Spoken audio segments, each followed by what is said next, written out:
ناظرین کرام السلام علیکم، میں ہوں عرفان مصطفیٰ صحرائی اور آپ دیکھ رہے ہیں پروگرام مدار۔ ناظرین، آج ہم ایک نہایت اہم، حساس اور فکری موضوع پر بات کریں گے، اتحاد مذہب یا فکری غلامی۔ یعنی بات ہوگی امریکہ اور اسرائیل کے ابراہیمی معاہدے کی کہ یہ اصل میں ہے کیا، اور کیا واقعی سب مذاہب کا اتحاد ممکن ہے، یا یہ ایک نیا استعماری جال ہے جس کے ذریعے مذہب کو کمزور کیا جا رہا ہے۔ یورپ وہ سرزمین جس نے صدیوں تک مذہبی جنگیں دیکھی ہیں، پروٹسٹ اور کیتھولکس کی خانہ جنگی، پاپایت اور بادشاہت کی کشمکش، اور آخر کار ایک فیصلہ کہ مذہب کو ریاست سے الگ کر دو، اور یوں پیدا ہوا فلسفہ سیکولرزم کا، ایک سوچ جو کہتی ہے کہ مذہب صرف فرد کا ذاتی معاملہ، یعنی religion is a private matter, اور بس یورپ نے مذہب کو عبادت گاہ تک محدود کر دیا۔ ریاست، سیاست، معیشت سب سے مذہب کو نکال پھینکا، یعنی وہ لمحہ تھا جس نے جدید مغربی تہذیب کی بنیاد رکھی۔ پھر جب یورپ نے دنیا پر استعمار کے ذریعے قبضہ کیا تو اسے ایک ایسی تہذیب ملی جو اس کے تصور سے بالکل مختلف تھی، یعنی اسلامی تہذیب، ایک ایسا نظام جہاں مذہب صرف عبادت نہیں تھا بلکہ زندگی کا رہنما تھا۔ سیاست، عدل، معیشت، اخلاق سب دین کی تابع۔ یہی تو تھا وہ طاقت جو مغرب کے لیے سب سے بڑی رکاوٹ بن گئی۔ چنانچہ انہوں نے ایک خطرناک منصوبہ بنایا، مسلمانوں کے ذہنوں میں یہ نظریہ بٹھایا کہ دین صرف نماز، روزہ اور اخلاق کا معاملہ ہے، باقی دنیا کو عقل اور تجربے سے چلاؤ۔ یہی وہ لمحہ تھا جب استعمار نے مسلمانوں کو سیکولرزم اور سیکولر بنانے کا سفر شروع کیا۔ پھر دنیا نے ایک نیا نعرہ سنا، یعنی انٹرفیتھ ڈائیلاگ، ریلیجیس ہارمونی، یعنی سب مذہب امن سکھاتے، تمام مذہب ایک جیسے ہیں اور یہ صرف امن کی بات کرتے، سب محبت کا پیغام دیتی، تو پھر کیوں نہ سب ایک ہو جائے۔ بات بظاہر جو ہے وہ بہت اچھی لگتی ہے، مگر حقیقت میں ہم یہ نعرہ مذہب کو محض اخلاقی جو نصیحت بنا دینے کی سازش، کیونکہ جب کہا جاتا ہے کہ ہمیں عقائد کے اختلاف چھوڑ کر صرف اخلاقی اتحاد پیدا کرنا چاہیے، تو اس کا مطلب یہ ہوتا ہے کہ مذہب اب ریاست، قانون اور معیشت کا رہنما نہیں رہے گا۔ یعنی نہ یہ ریاست کا مسئلہ جو وہ ہم مذہبی طور پہ ہم حل کر سکتے ہیں، نہ معیشت کا، تو یعنی مذہب صرف مسجد، چرچ یا مندر تک محدود کر دو اور باقی دنیا کو غیر مذہبی بنیادوں پر چلاؤ۔ یہی تو ہے گلوبل سیکولر آرڈر جو ہے، جس کے ذریعے مذہب کو بے اثر اور انسان کو خدا سے بے نیاز بنایا جا رہا ہے۔ لیکن ایک امت ہے جو اب تک رکی ہوئی ہے، جو جھکی نہیں اور نہ جھک سکتی ہے، اور امت محمد صلی اللہ علیہ وسلم کی امت ہے، جو کہ اسلام کی امت۔ اسلام کہتا ہے کہ کل ان صلاتی و نسکی و محیا و مماتا للہ رب العالمین، میں نماز، قربانی، زندگی اور موت سب اللہ کے لیے ہے۔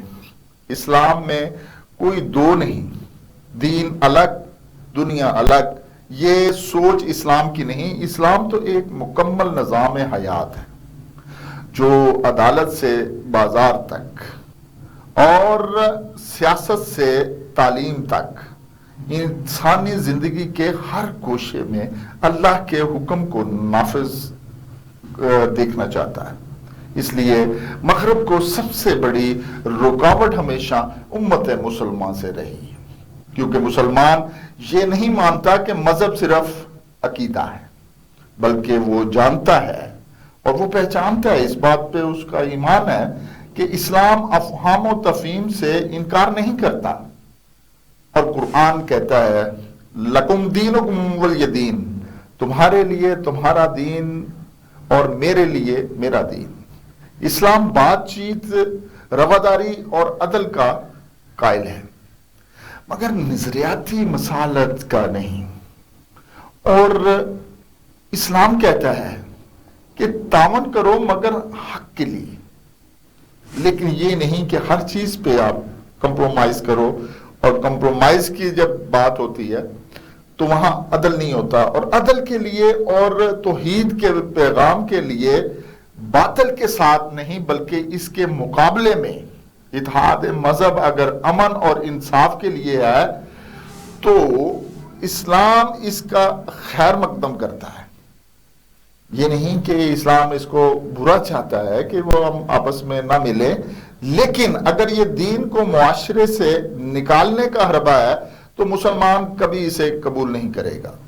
اسلام کسی کے ساتھ تصادم نہیں چاہتا، اور نہ کبھی اسلام کی یہ بنیاد رہی ہے کہ ہم کسی سے تصادم کریں، جھگڑا کریں، جنگ کریں، مگر اپنی نظریاتی خود مختاری پر سمجھوتا بھی نہیں کرتا.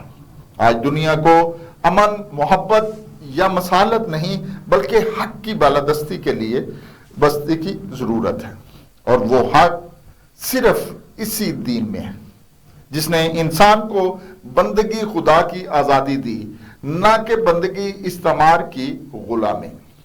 آج کل دنیا میں ایک پاورفل گروپ جو ہے وہ جن کی طاقت آہستہ آہستہ کم ہو رہی ہے اور وہ اپنے ہی اندر معاشی مسائل میں پھنسے ہوئے ہیں، وہ اپنی ساکھ بچانے کے لیے ایک ایسے منصوبے کو عملی جامہ پہنانے کی کوشش کر رہے ہیں جو بظاہر امن اور ہم آہنگی کی بات کرتا ہے، لیکن در حقیقت امت مسلمان کے وجود کو چیلنج کر رہا ہے. وہ ہے ابراہیمی معاہدہ، ایک ایسا معاہدہ جو ظاہری طور پر عرب اسرائیل تعلقات کی بہتری کے نام پر پیش کیا گیا، لیکن در پردہ یہ صرف ایک سیاسی نہیں بلکہ ایک تہذیبی اور فکری منصوبہ ہے.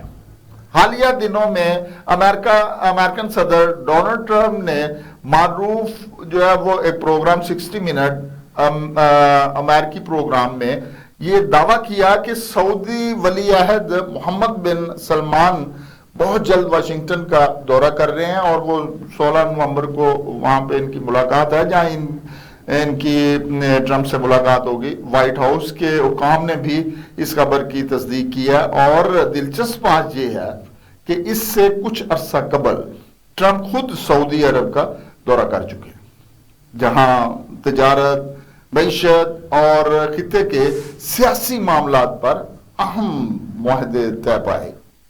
لیکن سوشل میڈیا پر دو جملے خاص طور پر گردش میں آ رہے ہیں. پہلا، ٹرمپ نے کہا کہ اگر سعودی عرب اسرائیل کو تسلیم کر لے تو یہ میرے لیے سب سے بڑی عزت افزائی ہوگی. اور دوسرا، مجھے امید ہے کہ سعودی عرب ابراہیمی معاہدے میں شامل ہو جائے گا. اب یہ جملے جو ہے نا وہ محض الفاظ نہیں بلکہ عالمی طاقتوں کے اس خفیہ منصوبے کا خاکہ ہے جو دنیا کے سامنے امن کے نام پر نیا عالمی مذہبی توازن قائم کرنا چاہتا ہے. یہ جملہ محض الفاظ نہیں بلکہ عالمی طاقتوں کے اس خفیہ منصوبے کا خاکہ ہے جو دنیا کے سامنے امن کے نام پر نیا عالمی مذہبی توازن قائم کرنا چاہتے ہیں. دیکھنے میں تو اور سمجھانے میں یہی سمجھایا جا رہا ہے. لیکن آج اگر دنیا میں کوئی طاقت اس منصوبے کے سامنے کھڑی ہے تو وہ ہے امت مسلمہ۔ کیوں؟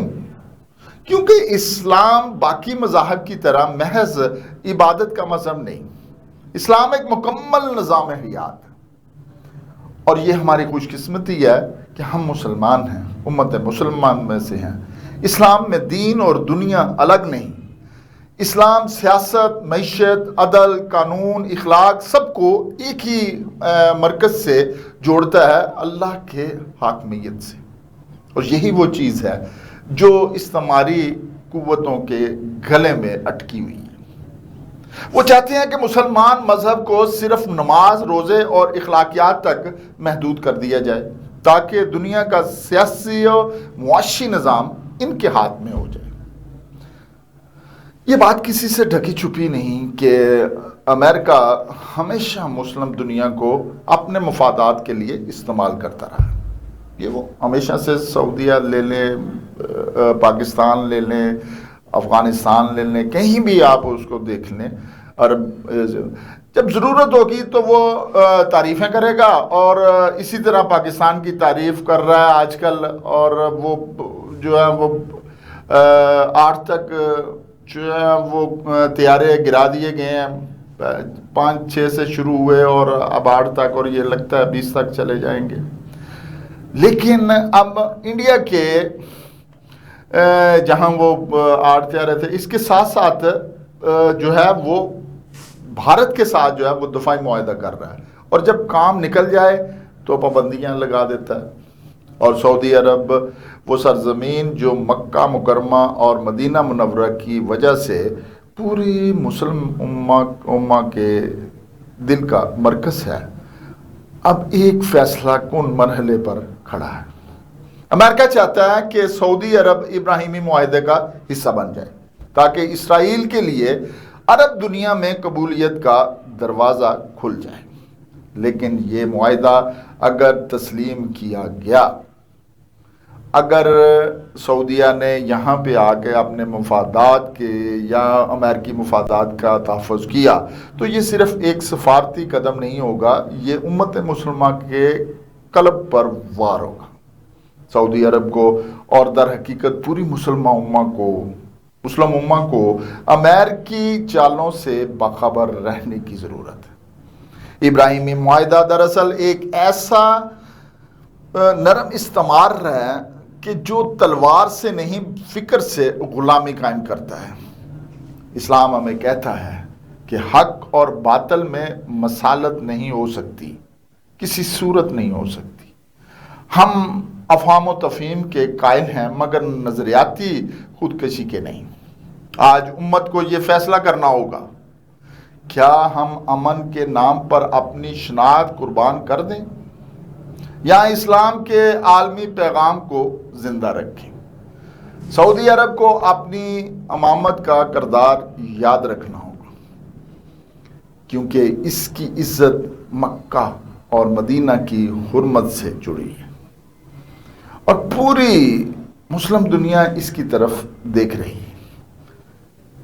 یہ وقت ہے جاگنے کا، یہ وقت ہے سوچنے کا۔ کہیں ایسا نہ ہو کہ ابراہیمی امن کے نام پر امت مسلمہ اپنی روحانی جنگ ہار جائے۔ اس کے ساتھ ہی عرفان مصطفیٰ صحرائی کو اجازت دیجیے۔ خدا حافظ۔